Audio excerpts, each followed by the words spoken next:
All right, I'll Cody Howe, Prime Risk, back with you, and we are going to jump into step 3 of the book, which is controlling your risks before they control you. And this is all about safety, injury prevention, and claims prevention in the business, and how important this is, you guys. Why does this matter? Because the less claims you have, the safer you operate, the lower your insurance costs are going to be, the fewer accidents and injuries that you are going to see, the better that you are going to put out for your clients, and it is going to build a stronger reputation for your company, both with clients and for potential employees that come to work with you. And that is one thing that people overlook in this process as well, is that your safety reputation matters to your potential hires as well. If your reputation is that you put your workers at risk and you don't care about whether or not they get hurt, and you don't give them proper safety equipment, safety training to make sure that they're safe and they don't get injured, so one, they can continue to work, or God forbid, they don't return home to their wife or kids one night because you've put them in an unsafe situation, those reputations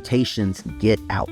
And that goes beyond insurance and harming your company financially. So this chapter, we're going to talk about identifying some risks. I'm not going to go completely to insurance nerd on you, but I'm going to give you some that you should really be looking out for, notating, providing safety training around, and claim prevention to make sure that you're operating safely and we can achieve this together. So the first would obviously be your physical hazards, right? This is going to be your slip, trips, falls, things falling onto people. Anything that is a physical hazard should be identified on every job site. You should be encouraging employees to bring these things to the table for you to address them as a company and either put training around them, create safety protocols around them. Maybe there's safety equipment that you can buy or a process that you can put in place to eliminate these physical hazards, or at least minimize the chance of them happening. Second would be environmental and chemical dangers. This would be anyone working with any kind of chemical. This would be our AC guys, right?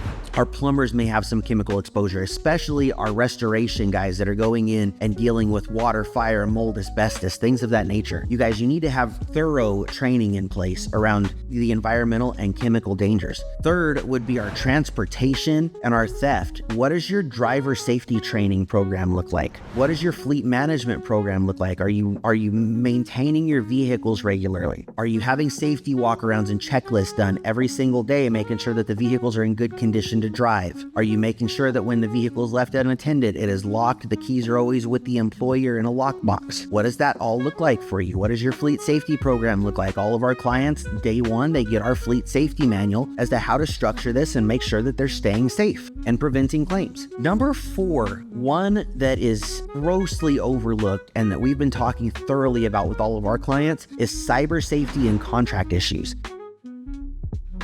You guys, small businesses and especially contractors are massive targets for cyber theft and breaches and fraud right now. And people don't think about that because I'm a contracting business. What would they take from me? You don't have the IT infrastructure in place to prevent the type of cyber attacks that are happening. And a lot of people think and hear cyber and they think these massive data breaches where credit card numbers and all these things have to be stolen. And that's just not 100% true. Because if someone accesses your system and simply gets a name, phone number, and email address of your clients, and you detect that has happened, you have to notify your clients of a data breach. And I'm sure that all of you have received these notices where it says, we suspect that your data was accessed through XYZ, and because of that, we're going to provide you credit monitoring for the next 2 years to make sure that your identity has not been stolen, this has no negative effect on your credit, etc. Well, guess what? They don't just get that for free. If the company doesn't have a cyber policy in place, they have to pay for that out of pocket. And if you know what identity monitoring and credit monitoring costs, it's typically somewhere between $40 and $60 a year. Now look at your database of clientele, and if someone got in there and accessed that data and you became aware of it and you had to notify clients, one, what is the notification cost? What is it going to cost you to actually tell people that? And then what is it going to cost at $40 to $60 per client for you to provide that credit monitoring for the next couple of years? That puts people out of business. So what are some simple ways that you guys can track these risks? Number 1, obviously job walks, walk-through inspections, documenting things that you find, and then providing training around them when you find them. Second would be near miss and incident logs. When an incident happens or when something is narrowly missed, that should be brought to the attention of management, right? Number 3 is our morning toolbox and safety talks.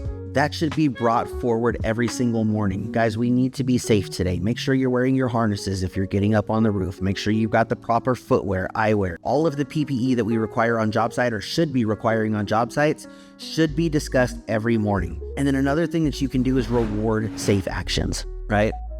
One term that's used is you're caught in the act of doing something good. Reward people whenever they are constantly acting in a safe manner or when they're going up and above and beyond to make sure that your job site is safe and injuries are being prevented. And some misconceptions and some things that get missed is typically you guys overlooking some of these small hazards that can turn into big hazards. It's relying on common sense alone and not making sure that we have thorough training programs and safety measures in place. Another one would be not updating the process when one of these things happen. When you identify that something needs to change, it needs to change and it needs to be documented. And then failure to secure our data in our business. You guys, multi-factor authentication on everything should be a must for accessing data systems, whether that is simple email or logging into your CRMs or proposal softwares. MFA should be required. If you don't have these things in place, speak with your broker about it. These are resources that we provide to all of our clients here at Prime Risk. You guys ask for advice, share your progress. We have carrier resources that we can send out. A lot of our carriers, if you're a big enough account, they will actually send loss prevention representatives out to your company to help you be safer. They will do walkthroughs with you. They will give you their recommendations on how you can stay safe. So that is it for part 3. Stay tuned. We're going to dive into part 4.